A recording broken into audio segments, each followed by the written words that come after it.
자, 반갑습니다. 최혜루입니다. 자, 국어 보느라 고생하셨습니다. 자, EBS에서 오답률 탑 10을 기록한 주요 문항 10문항만 해설하겠습니다. 자, 5번 문항 보겠습니다. 자, 형사보상 청구권 관련 헌법재판소 결정 분석입니다. 자, 헌재는 갑이 항소심 계속 중 2심 재판 중에 청구한 헌법소원심판에서 자, 당해 사건에 적용된 이 당해 사건이라는 것은 재판이 전제된 사건이라는 것입니다. 그래서 당해 사건에 적용되는 땡땡법 조항의 위헌 여부가 재판의 전제가 된다라고 판단을 했고, 해당 조항이 형벌 체계상 균형을 상실하여 평등의 원칙에 위배된다고 판단하였습니다. 그렇기 때문에 여기서의 헌법소원심판은 위헌심사형 헌법소원심판인 것은 어렵지 않게 찾을 수 있었고, 자, 한편 땡땡법 위반죄 등으로 징역 2년 6월을 선고받고 판결이 확정되었습니다. 그 다음에 형의 집행이 종료되었습니다. 즉 2년 6월 살고 나온 놈입니다. 나왔는데 근데 을은 땡땡법 조항에 대한 위헌 결정을 이유로 재심을 청구했습니다. 즉 여기서 재심이라는 것은 판결이 확정되었습니다. 판결이 확정되었음에도 불구하고 다시 재판해 주세요 라고 하는 게 재심입니다. 그런데 재심을 청구하였는데 재심 절차에서 을은 땡땡법 조항보다 법정형이 가벼운 형법 조항이 적용되어 징역 2년을 선고받았고 항소 및 상고가 기각되어 이 2년 판결은 확정되었습니다. 즉 얘는 땡땡법 조항을 위반으로 2년 6월을 살았단 말이야. 그리고 나왔어. 근데 다시 재심을 청구해서 재판을 했고 2년 선고받았어요. 그러면은 억울한 옥살이를 6개월 했다라고 볼 수가 있는 것이죠. 그래서 자, 이후 을은 무죄 이외에 재심 절차에서 감형된 경우를 형사보상 대상으로 규정하지 않은 형사보상법 네모네모 조항이 자신의 기본권을 침해한다며 헌법소원심판을 청구했으니, 이쪽은 기본권을 침해한다며 헌법소원심판을 청구했으니까요, 이쪽 헌법소원심판은 권리구제형 헌법소원심판이구나 라는 것까지.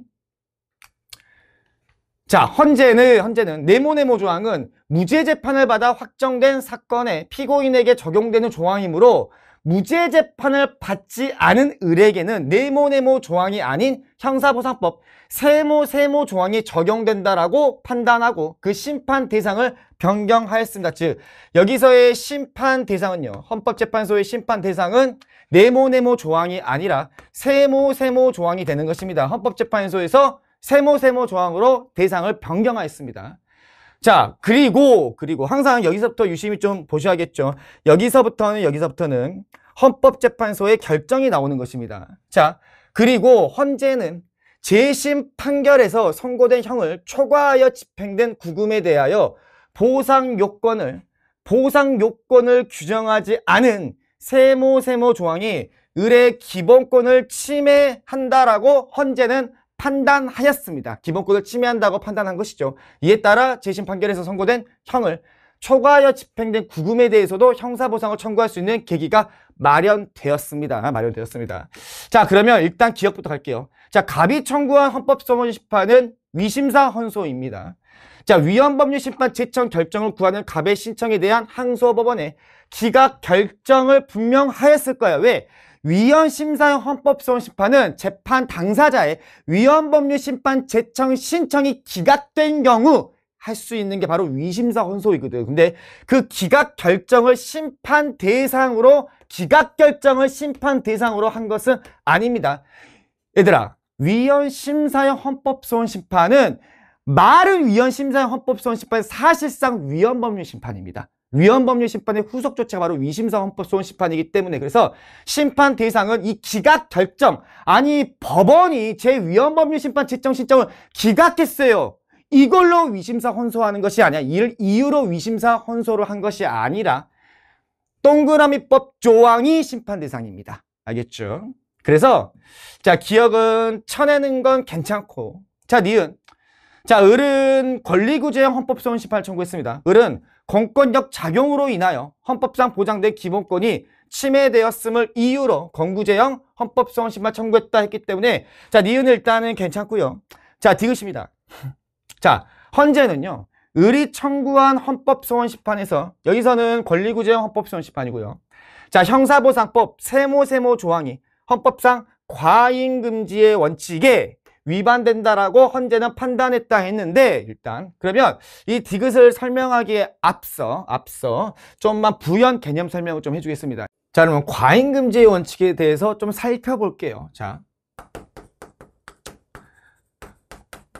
과잉금지의 원칙입니다. 자, 과잉금지의 원칙에 따르면 일단은 기본권은 제한이 가능합니다. 헌법 제37조 2항에 의거해서 기본권은 제한이 가능합니다. 즉, 요 정도까지 제한하는 것은 정당한 제한입니다. 기본권을 제한할 때 요 정도까지 제한하는 것은 정당한 제한인데, 이것을 넘어서서 초과해가지고 제한하는 것은 과도한 제한이라는 것입니다. 즉, 과잉금지의 원칙 4가지 중 목수피법 중에서 한 가지라도 위반되면 침해하는 것입니다. 아, 그러면 여기는요, 침해하는 것이면 과잉금지의 원칙을 위반하는 것이구나 라는 것으로 판단할 수가 있는 것이죠. 즉, 기본권은 요 정도까지는 괜찮아, 요 정도까지 제한하는 것은 괜찮아. 하지만 그것을 초과해가지고 넘어서는 제한은 과도한 제한이고 과잉금지의 원칙에 위배되는 침해야 라고 보는 것입니다. 그러면 이게 과잉금지의 원칙에 위배되는 것인데, 그런데 제시문의 상황을 좀 살펴볼게요. 제시문의 상황에 따르면 자, 형사보상법 세모 조항이 있습니다. 자, 형사보상법 세모 조항이 있는데, 자, 이 형사보상법 세모 조항은 국민의 기본권을 보장하는 것이므로, 그러므로 이 형사보상법 세모 조항은 완벽하게, 즉 맛있게 전부 다 채워져 가지고 맛있게 만들어져야 합니다. 그런데 지금 현재 제시문의 상황에 따르면 지금 요 정도가 결손이 되었답니다. 요 정도가, 즉 보상 요건을 갖추지 못했기 때문에, 그래서 헌법재판소는 기본권을 침해하고 있구나라고 제시문의 상황이 이렇습니다. 즉, 제시문의 상황, 과잉금지의 원칙에 위배되는 것은 요 정도까지는 정당한 제한이야.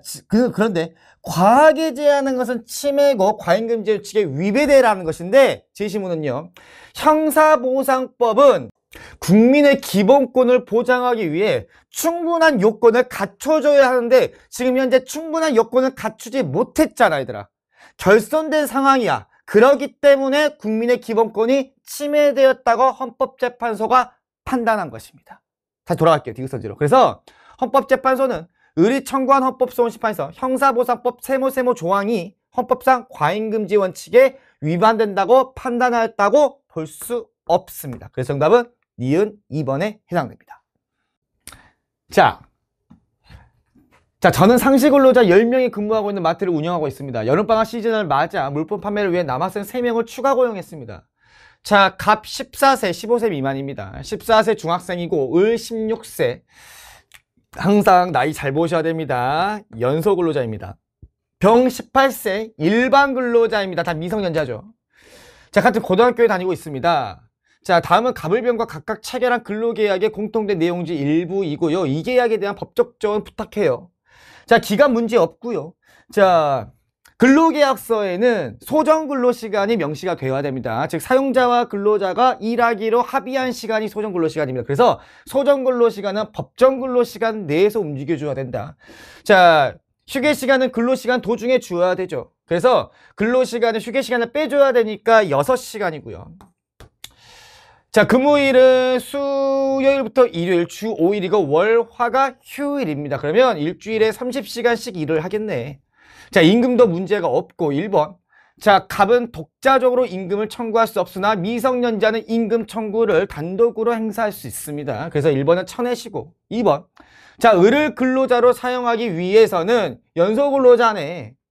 자, 고용노동부 장관이 발급한 취직 인허증이 있어야 되는 아이는 15세 미만인 자입니다. 15세 미만인 자 또는 중학교에 재학 중인 18세 미만인 자는 고용노동부 장관이 발급한 취직 인허증이 필요합니다.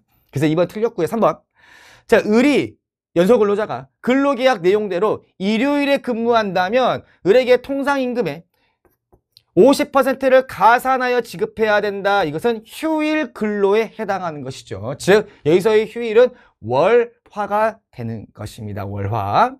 일요일은 주말과 휴일은 다르다고 했습니다. 휴일은 근로자와 사용자가 쉬기로 합의한 날이 휴일이 되는 것이기 때문에 4번. 자, 병은 일반 근로자입니다. 연령을 증명하는 가족관계 기록사항과 증명서를 사업장에 비치해야 하는 건 연소근로자에 해당하는 것이지. 부모 동의서도 있어줘야 되고. 5번.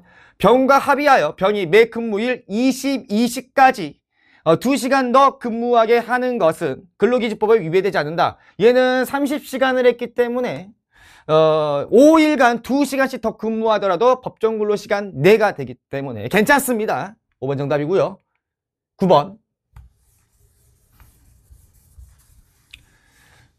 자, 지난 시간에 배운 주민참여제도 가나다의 사례에 대해서 조사해 온 것을 발표해 볼까요?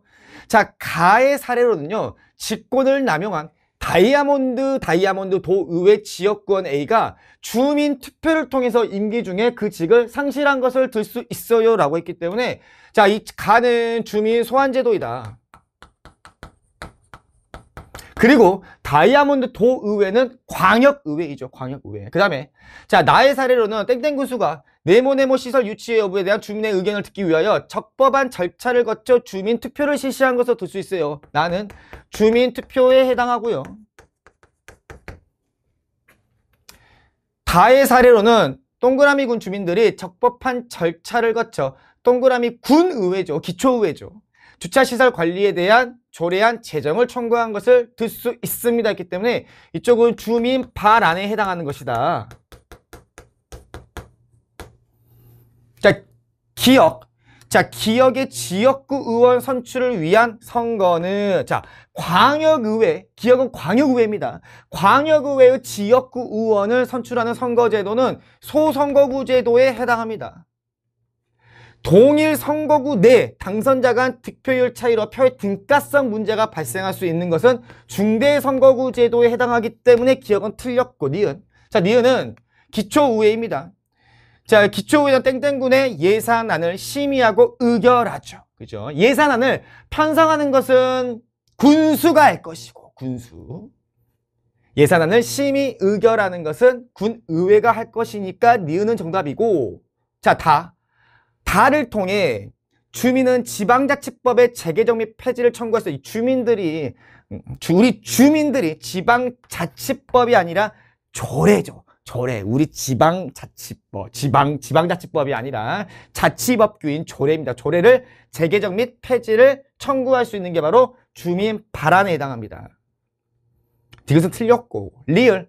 가와 나 모두 지방자치 행정의 민주성 제고를 목적으로 하는 제도입니다. 그래서 니은과 리을이 정답이고. 10번.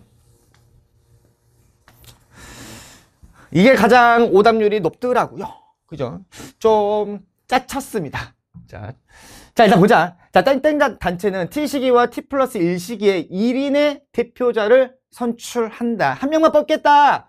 자, 각 시기별 후보자는 A부터 D로 동일하고, D가 가장 연장자이고, 후보자의 연령은 D, C, B, A 순이다. 가장 나이가 많다. 가장 나이가 어리다.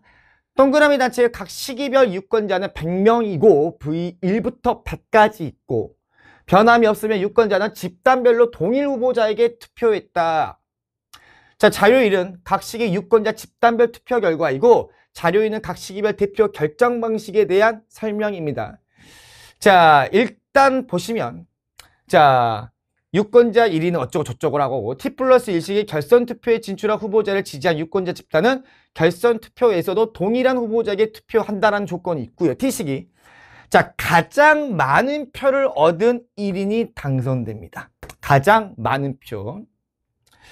최다 득표자가 2인 이상일 때에는 연장자를 당선인으로 결정할게요 라는 조건이 있습니다. 이게 실제로 우리나라도 이렇게 하고 있습니다. 똑같이 표를 얻잖아요. 1등이 2명이야. 그러면 연장자가 당선됩니다. 오케이. 실제 우리나라 법이 이러하고요.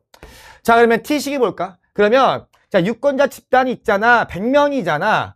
아, 20개, 아, 20명. 아, 여기는 10명이네. 그래서 오답률이 높았던 것 같아요. 전부 다 20으로 체크를 했기 때문에. 그렇죠? 그 다음에 이쪽은 30명, 이쪽은 20명입니다. 그러면 누가 당선이니? 얘는 20, 얘는 30, 얘는 30, 얘는 20이잖아. 그럼 B도 30이고 C도 30이란 말이야. 그런데 연장자가 당선되는 거잖아. 그죠? 똑같은 표를 얻었기 때문에 그러면 C가 당선되는 거네 라는 것이죠. 이 C가 당선이고, 자, 그 다음에 T 플러스 1시기는, 자, 1차 투표에서 과반을 득표한 후보자가 당선되나 과반 득표자가 없을 경우 득표수가 많은 상위 2인에 대해 결선 투표를 실시하여 더 많은 표를 얻은 1인이 당선된다. 단 결선 투표에서 2인의 득표수가 동수인 때에는 연장자를 당선인으로 결정하겠다라는 것입니다. 자, 그러면 자 보자. 그러면 A는 이쪽은 20이고 여기도 20이고 10이고 30이고 22란 말이야. 자, 그러면 자, 얘는 20, 얘는 20, 그 다음에 얘는 40이고요. 얘는 30이고 얘는 10입니다. 그러면 과반 득표자가 없기 때문에 결선 투표를 필연적으로 갈 수밖에 없고, 그러면 얘가 탈락이 되는 것이고 얘네 둘이 결승전을 갈 것입니다. 얘 둘이 B와 C가 결승전을 가겠죠. 자, 그러면 선지를 좀 보겠습니다. 자, 지워버리고. 자, T시기 선거에서는 B가 대표자로 선출되었다. 아니다. C다. 자, T 플러스 1시기 선거에서 결선 투표에 오르지 못한 후보자를 지지한 유권자들의 선택에 따라 C가 당선될 가능성을 배제할 수 없죠. 결선 투표를 가기 때문에. 그래서 2번이 정답이고, 자, T시기와 T 플러스 1시기의 당선인이 동일하지 않다면, 그러면 T시기는 아까 C당이었잖아. 그러면 T 플러스 1시기는 결승전을 B, C가 간단 말이야. 근데 동일하지 않단 말이면 T 플러스 1시기 당선인은 B라는 말일 것이고, 그러면 T 플러스 1시기 결선 투표에서 당선인의 득표수는 최소 70표가 아니라 최대 70표다. 자, 4번. 자, T시기 대표 결정 방식입니다. 자, 대표를 결정하는 방식이란 말이야. 일단은 T시기는, 자, 얘들아, 이거 애들이 막 헷갈려하더라고요. T시기가 있고 T 플러스 1시기가 있잖아. 자, 일단 T시기는 소선거구 제도란 말이야. 소선거구 제도인데, 자, 보면 소선거구 제도야. 즉 선거구 제도는 한 선거구에서 한 명을 뽑는 것을 말하는 것입니다. 그러면 이 소선거구 제도는 한 명씩 뽑을 건데, 그러면 대표를 뽑는 것이죠. 그러면 대표를 결정하는 방식이 있을 거 아니야. 뭐 제일 잘생긴 놈 뽑을 거야, 가장 키 큰 놈 뽑을 거야, 뭐 그런 거 있잖아요. 그죠? 대표를 결정하는 방식은 상대 다수제, 즉 2등보다 한 표라도 많으면 당선이다. 이게 바로 상대 단순 다수 대표제입니다. 단순 다수 대표제. 자, 그러면 자, T시기 대표 결정 방식은 상대 다수제고요. 자, T 플러스 1시기 대표 결정 방식은 절대 다수제입니다. 즉 절대 다수제라는 것은 과반 득표를 얻은 당선자가 나올 때까지 하는 것입니다. 나올 때까지 하는 것이죠. 그래서 상대 다수제가 있고, 자, 상대 다수제가 있고, 그 다음에 절대 다수제가 있단 말이야. 각각의 장단점이 분명히 존재합니다. 일단은 상대 다수제 같은 경우는 우리나라에서도 이제 사용을 하고 있지만 1등이 당선이야. 과반 득표를 얻었든 얻지 않았든 상관없이 그냥 1등이 당선이야. 이거는 선거 비용과 시간에 있어서 굉장히 유리합니다. 굉장히 유리합니다. 그렇지만 치명적인 단점이 있습니다. 바로 당선자의 대표성이 있다라고 보기 힘듭니다. 예를 들면 그런 한계가 또 존재하기 때문에, 예를 들면 이런 거야. 뭐 후보자 1, 2, 3, 4가 있다고 치자. 근데 1이 33, 뭐 2가 25, 뭐 3이 25, 4가 뭐 15 이런 식으로 하자. 그러면 1등이 얘가 당선되는 거잖아. 근데 봐봐. 이 전체 국민의 67%는 지지하지 않았다라고 볼 수 있는 거 아닌가? 맞나? 당선자의 대표성이 있다라고 보기 힘들지. 이런 경우가 있을 수 있기 때문에 그래서 어떤 국가들은요, 절대 다수제를 이용하고 있는 그런 국가들도 있다. 이거는 다수 대표되는 절대라는 것은 과반 득표를 얻은 당선자가 나올 때까지 하는 것입니다. 물론 시간과 비용에 있어서는 불리함이 있겠지만 그래도 당선자의 대표성을 높이는 데는 유리하다라는 것으로 해석할 수가 있겠죠. 자, 그러면 상대 다수제에 비해 절대 다수제는 선거 비용 감소에 유리하다, 아니다, 불리하다. 당선자의 대표성을 높이는 데 기여하는 것은 절대 다수제에 해당한다라고 볼 수가 있는 것이죠. 아무튼 정답은 2번이고. 자, 그 다음에 11번 보겠습니다. 11번이 아니죠. 자, 14, 15 세트 문제 보겠습니다.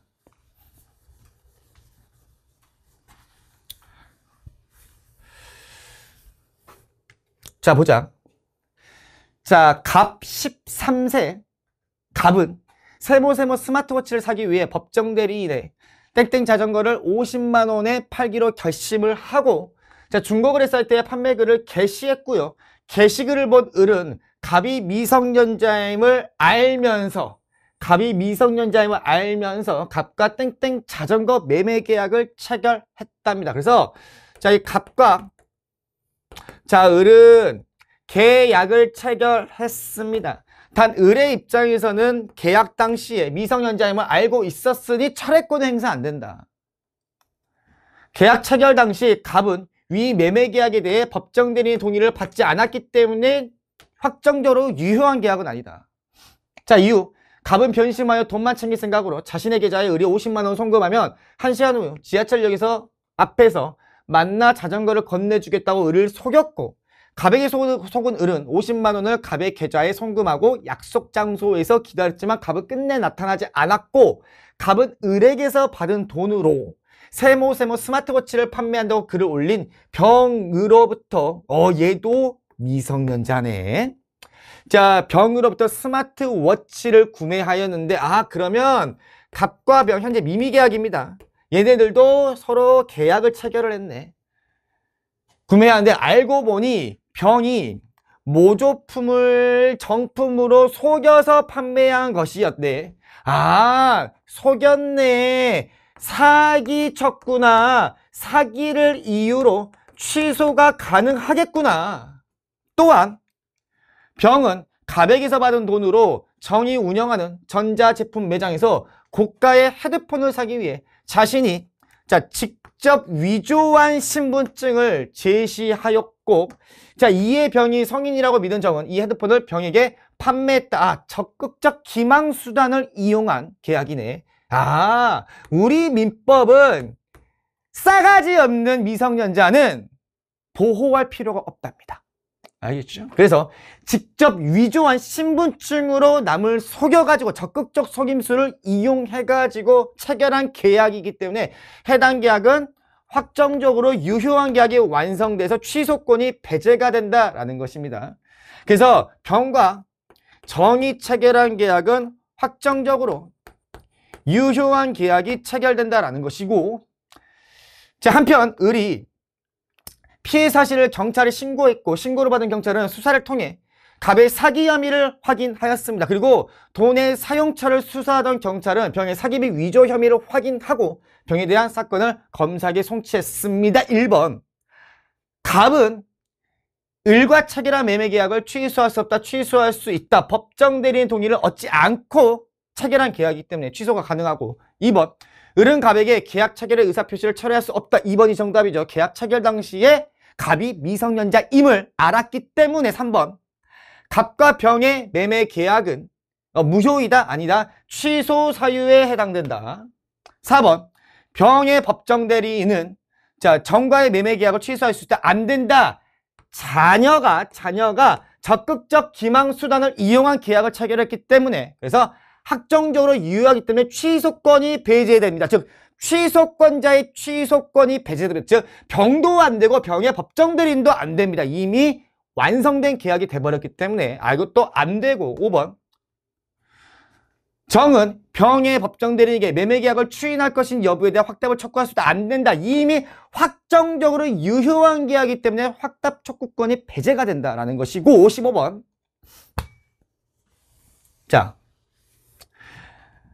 갑은 13세입니다. 촉법소년이네요.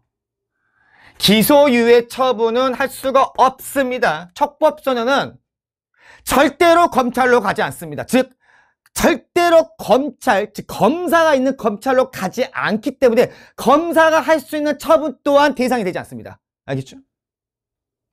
자, 니은 기억은 틀렸고, 니은 갑과 병, 갑은 촉법소년이고요, 병은 범죄소년에 해당합니다. 그래서 갑과 병 모두 다 소년법상 보호처분의 대상이 될 수 있다. 소년부 송치가 가능하기 때문에 니은은 정답이고, 자, 검사가 병을 기소하여 병에 대한 공판 절차가 개시가 된다면 원고와 피고인이 바로 재판의 당사자가 되는 것입니다. 원고는 검사가 되는 것이겠죠. 나쁜 놈은 피고인이 되겠지. 그런데 갑은 피해자이네요. 피해자는 재판의 당사자가 아닙니다. 즉, 갑 대신에 피해자 대신에 검사가 싸워주는 것입니다. 리을. 자, 병의 갑에 대한 일반 불법 행위 책임이 인정된다면, 야, 병이 17세란 말이야. 그런데 병은 지금 현재 17세에 해당돼. 그런데 우리 리을 선지에서는 갑에 대한 일반 불법 행위 책임이 인정된대. 일반 불법 행위 책임이 인정된단 말이면 이 17세인 병은 책임 능력이 있네라는 말 아닌가? 맞죠? 그렇기 때문에 일반 불법 행위 책임이 인정된다라는 것이고, 그러면 병의 부모는 갑에게 법적 감독 의무자로서의 특수불법행위 책임이 없다. 특수불법 행위, 여기서의 특수불법 행위는 책임 무능력자 감독자 책임을 이야기하고 있는 것이고, 그럼 당연히 없겠지. 왜? 자녀가 책임 능력이 있잖아요. 그러면 책임 무능력자 감독자 책임의 특수불법의 책임이 없는 것이겠죠. 그래서 리을은 정답이고. 자, 그 다음에 17번.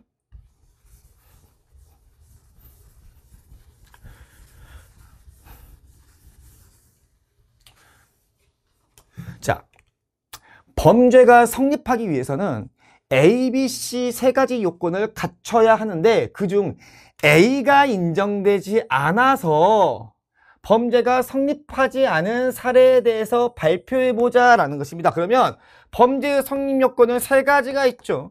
A, B, C, 구성요건, 위법성, 책임, 이것이 순차적으로 성립이 돼줘야지 비로소 범죄가 완성이 됩니다. 그런데 그중 A가 아직 뭔지 모르겠어. 그런데 A가 인정되지 않아서 범죄가 성립하지 않은 사례에 대해서 갑과 을과 병이 발표를 했는데 우리 교사님은요, 병이 적절한 사례를 발표했네요. 즉 병이 A에 대해서 적절한 사례를 발표했군요. 그럼 병은 아버지가 딸의 생명에 대한 위해를 방어할 방법이 없는 협박을 받아 협박 강요된 행위네요. 받아 법정에서 위증한 경우가 있습니다 했기 때문에 책임조각사유에 해당되네. 그러면 A는 책임에 해당하는 것이고, 그 다음에 갑은 B가 인정되지 않은 사례를 라고 했습니다. 그러면 갑 볼까요? 갑은 경찰관이 적법한 절차에 따라 현행범을 체포한 행위를 사례로 들 수 있습니다. 아! 정당 행위이고 위법성 조각사유에 해당하는 것이구나. 그러면 B가 위법성에 해당하고, 그럼 C는 범죄의 구성 요건에 해당하겠네. 1번 A는 책임이죠. 전체 법질서에 비추어 보아, 허용되지 아니한다라는 가치 판단을 의미하는 것은 이건 위법성을 의미하는 것이지만 전체 법질서의 위반, 이게 바로 위법성입니다. 위법성. 그래서 1번은 틀렸고, 행위자에 대한 법적 비난 가능성이네요. 법적 비난 가능성은 책임을 의미합니다. 그래서 이것도 틀렸고, 3번. 자, C는 범죄 구성 요건이죠. C는 구체적인 행위가 법률로 정해놓은 범죄 행위의 유형에 합치되는 것을 의미합니다. 이게 바로 구성 요건이죠. 3번이 정답이고요. 자, 4번.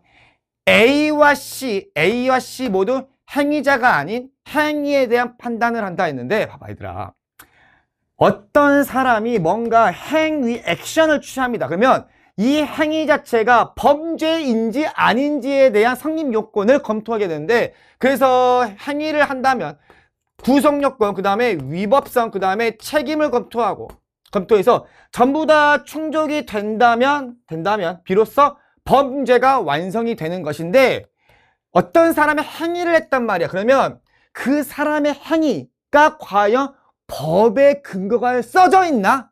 법에 있나? 그 사람의 행위 자체가 구속요건에 해당이 되나? 법에 써져 있나? 범죄의 유형에 해당하나를 검토하게 됩니다. 즉 어떤 사람의 행위를 한다면 구속요건, 즉 그 사람의 행위를 주목하고요. 행위에 주목하고 구속요건에 있나를 보게 되는 거야. 그리고 얘들아, 야, 우리 애초에 입법자들이 어떤 사람의 구속요건에 뭔가 행위를 천명해놨단 말이야. 적어놨단 말이야. 이 말은 즉 말도 안 되는 위법한 행위니까 애초에 입법자들이 쓰지 않았을까? 그지? 그래서 범죄의 구속요건에 해당된다라는 말이면 일단 위법성이 있다라는 말입니다. 오케이. 그래서 구속요건과 위법성의 관계는 불과 연기와의 관계라고 볼 수 있어요. 즉, 그 사람의 행위 자체가 과연 위법성이 있는데 과연 그걸 조각될 만한 사유가 있나를 검토하게 됩니다. 그래서 이 위법성도요, 그 사람의 행위에 주목합니다. 그런데 이 책임은 행위에 주목한 것이 아니라 그 사람을 봅니다. 심신상실자인가? 형사책임 무능력자인가? 즉 형사미성년자인가? 그 사람을, 즉 법적 비난받을 만한 행동을 한 자인가? 행위자에 주목하는 것입니다. 오케이. 그래서 4번은 틀렸고요. 사회상규에 위배되지 않은 행위는 정당 행위에 해당합니다. 그러면 위법성이 인정되는 것이 아니라 조각된다라고 보는 것이겠죠. 맞죠? 자, 18번 보겠습니다.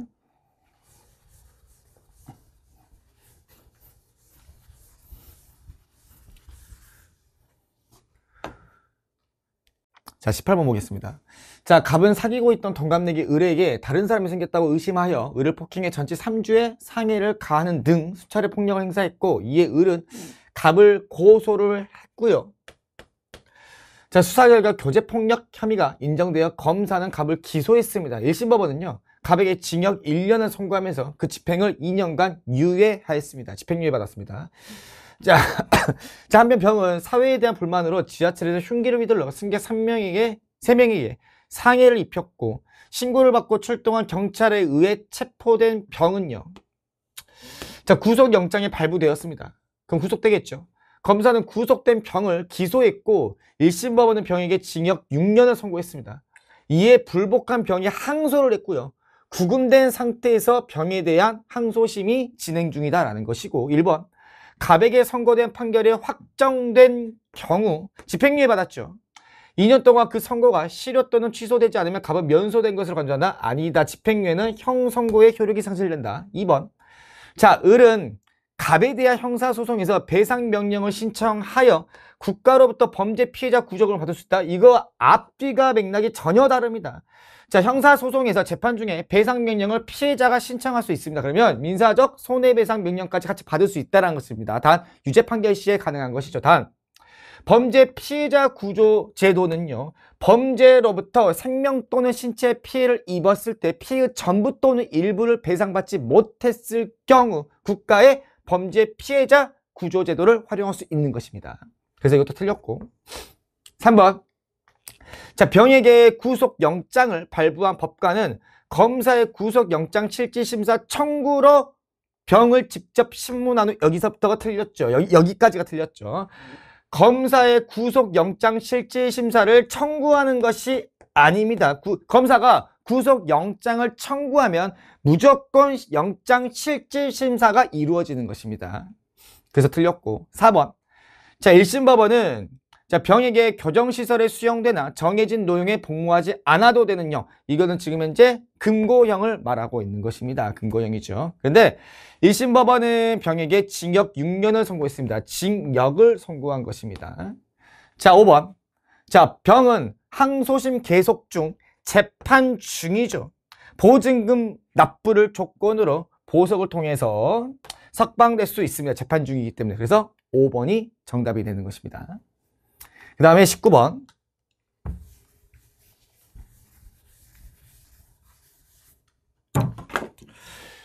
자, 얼마 전 사망한 영화감독 갑에 대한 추모 열기가 뜨거워지면서 갑의 생애가 주목을 받고 있다.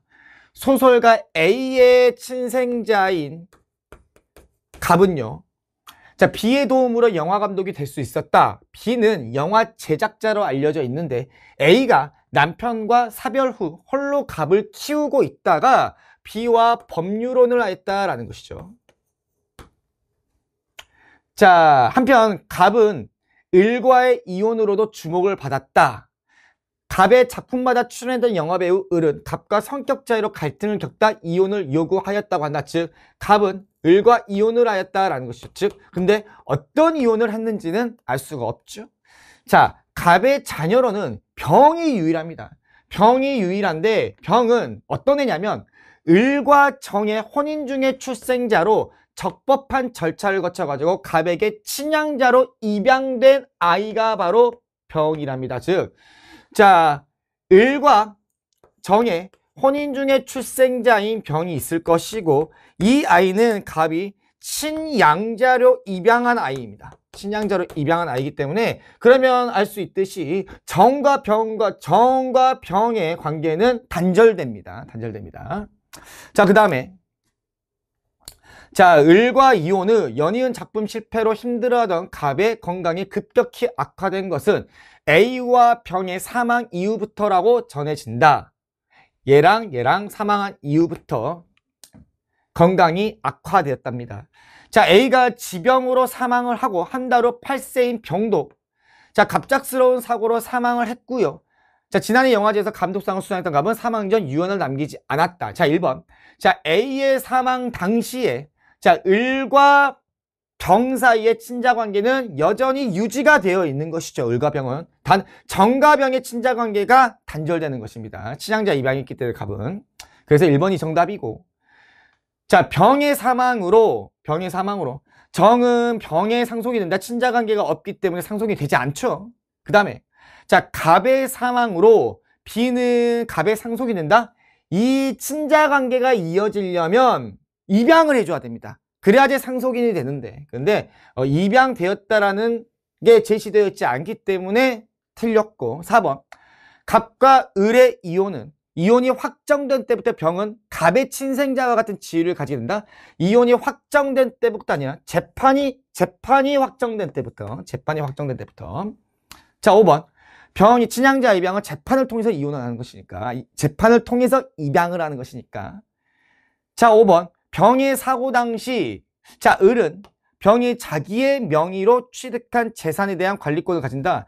이 재산에 대한 관리권은 친권의 내용입니다. 즉, 친권자가 행사할 수 있는 것인데 병의 친권은 갑이 가지고 있는 것입니다. 병이 갑이 가지고 있어요. 그렇기 때문에 또 틀렸다. 을은 안 됩니다. 친권자가 아니기 때문에 20번.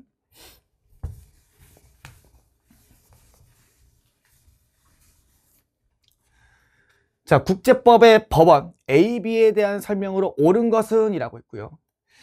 자, 일단 약속은 제3자를 이롭게도 해롭게도 하지 않는다는 법원이 말해주듯이 A는 원칙적으로 당사자만을 구속함으로 분명한 동의가 없는 한 당사자가 아닌 제3국을 구속할 수 없다. 그래서 일단은 A가 있고 B가 있고 자, A는 조약에 해당하는 것은 나쁘지 않고 자, A는 원칙적으로 당사자만을 구속한다고 했습니다. 그래서 이거는 제한적 구속력이다. 조약은 제한적 구속력을 가지고 있습니다. 조약을 체결한 당사국에만 효력을 미친다라는 것입니다. 자, 땡땡법에 관한 비엔나 협약에 의하면 A의 당사국이 제3국에 대해 의무를 부과하기 위해서는 A의 규정이 있어야 하고 제3국이 이를 서면으로 수락해야 합니다.